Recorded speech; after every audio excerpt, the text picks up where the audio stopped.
Jonas, l'aventure de Jonas. Nous avons vu la dernière fois l'histoire de Jonas qui, au lieu de partir sur l'ordre de Dieu en direction de Ninive, est parti à Tarsis, à l'autre bout de la Méditerranée. Et suite à une tempête terrible, les marins, ne sachant que faire avec lui, lui ont demandé « Mais que faut-il faire de toi ?» Et il leur a dit simplement de le jeter par-dessus bord. Et au moment où ils l'ont jeté par-dessus bord, la tempête a cessé. Mais qu'est-il advenu de notre Jonas? Eh bien, il a été jeté au fond de la mer. Et que se passe-t-il à ce moment-là? Écoutez donc le texte et je reviens vers vous tout de suite. Le Seigneur envoya un grand poisson qui avala Jonas. Durant 3 jours et 3 nuits, Jonas demeura dans le ventre du poisson. De là, il adressa cette prière au Seigneur son Dieu. Quand j'étais dans la détresse, j'ai crié vers toi, Seigneur, et tu m'as répondu. Du gouffre de la mort, j'ai appelé au secours, et tu m'as entendu. Tu m'avais jeté dans la mer, au plus profond de l'eau. Les flots m'encerclaient, tu faisais déferler sur moi vague après vague. Déjà je me disais, moi voilà chassé loin de toi. Seigneur, pourtant j'aimerais revoir ton saint temple. L'eau m'arrivait à la gorge. La mer me submergeait, des algues s'enroulaient autour de ma tête. J'étais descendu à la base des montagnes, le monde des morts fermait pour toujours ses verrous sur moi. Mais toi, Seigneur mon Dieu, tu m'as fait remonter vivant du gouffre. Au moment où la vie me quittait, j'ai pensé à toi, Seigneur, et ma prière est parvenue jusqu'à toi, à ton saint temple. Ceux qui rendent un culte au faux Dieu perdent toute chance de salut. Mais moi, je chanterai ma reconnaissance, je t'offrirai un sacrifice, je tiendrai les promesses que je t'ai faites. Oui, c'est toi, Seigneur, qui me sauve. Sur un ordre du Seigneur, le poisson rejeta Jonas sur la terre ferme. Une deuxième fois, le Seigneur donna cet ordre à Jonas. Debout, pars pour Ninive, la grande ville, et fais-y entendre le message dont je te charge. Cette fois-ci, Jonas obéit à l'ordre du Seigneur et se mit en route pour Ninive. C'était une ville prodigieusement grande. Il fallait 3 jours pour la traverser. Jonas y fit une première journée de marche en proclamant « Dans 40 jours, Ninive sera détruite ».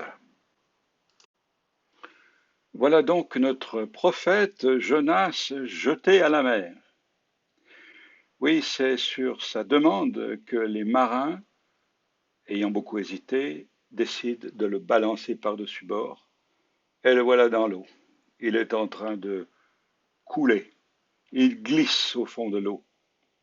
C'est la fin pour lui. Là, les algues se nouent autour de sa tête. Il est pris au piège. C'est la mort. Et c'est à ce moment-là qu'il parle avec Dieu. Oh, il parle dans sa tête. Et c'est très souvent ainsi que nous parlons avec Dieu. Dans notre tête, il y a là un dialogue intime entre nous et celui qui nous a créés. C'est souvent dans ces moments de détresse, d'extrême danger, que nous lançons un SOS au ciel. Au secours, il y a quelqu'un?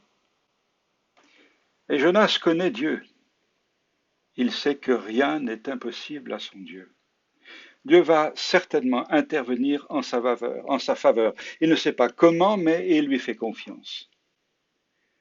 Et c'est à ce moment-là que Dieu parle au requin. Il parle au grand poisson et lui donne l'ordre d'avaler ce prophète désobéissant. Le grand requin va avaler Jonas sans lui faire de mal. Le prophète va se retrouver sauvé, certes, mais dans un estomac énorme, où certainement il reste encore de la nourriture en décomposition. Ça sent mauvais, ça pue, mais il est sain et sauf. Et là, dans le ventre du poisson, Jonas parle de nouveau avec Dieu. Et là, ce n'est plus dans sa tête, mais à haute voix qu'il s'exprime. et il lui dit sa reconnaissance, et il lui dit aussi qu'il s'engage à lui offrir des cadeaux de remerciement, à lui faire des vœux, des promesses. Remarquez que le texte est très discret. Nous ne savons rien du contenu de ces engagements. Et dans le fond, ça ne nous regarde pas. Il y a donc possibilité d'avoir des moments secrets entre nous et Dieu. Ce que nous pouvons lui dire ne regarde personne. C'est là, dans le lieu secret, que tu peux parler avec Dieu. Nous avons, nous aussi, cette possibilité de parler avec Dieu comme Jonas. Mais comment est-ce possible? Nous ne sommes ni juifs, ni prophètes. Peut-être la figure de ce grand poisson peut nous parler. Il y a là une très belle image, celle de ce poisson qui sauve le prophète sans lui faire de mal. Curieusement, en grec, le mot ictus, qui signifie poisson, commence par chaque nom qui suit, Jésus, Christ, Fils de Dieu, Sauveur. Et si on prend la première lettre de chaque mot, nous avons le mot grec ictus, qui veut dire poisson. Jésus est donc celui qui est le poisson qui nous sauve. Sur la croix, Jésus a accepté de se charger de toutes nos fautes et grâce à lui, nous avons le pardon de nos fautes et un accès direct auprès de Dieu. Nous pouvons lui parler et nous pouvons être sûrs d'être entendus, écoutés de Dieu. Voilà que Dieu décide de parler de nouveaux poissons, non plus pour avaler Jonas, mais pour le vomir sur la terre ferme, pour que Jonas reparte dans la bonne direction. Jonas est sauvé, mais ce n'est pas fini. Tu entends, Jonas? Le poisson obéit. S'il avait agi comme toi, il t'aurait digéré. Mais tu es indigeste, alors il te vomit, mais pas n'importe où. Alors maintenant, est-ce que tu vas obéir à Dieu? Est-ce que tu vas partir à Nénive? Et curieusement, après cette parole donnée par Dieu, cet ordre de repartir en mission, Jonas obéit, il se met en marche. Mais Ninive n'est pas tout proche, il faut compter 1000 kilomètres, des jours et des jours de marche. On peut s'imaginer que les gens se sont bien rendus compte de qui était cet homme, qui était certainement jauni à cause de tous les liquides digestifs qu'il y avait dans le ventre du poisson. Il ne devait pas sentir bien bon, il ne devait pas être très beau, et certainement il ne s'est pas caché, il n'a pas caché son histoire aux gens qui l'ont côtoyé. Et petit à petit, il arrive en direction de Ninive. Dieu lui a dit, voilà le message, crie contre elle, car sa méchanceté est montée jusqu'à moi. Alors Jonas lui va donner sa version du message, très courte, radicale. Encore 40 jours et Ninive sera détruite. Pauvre terminé.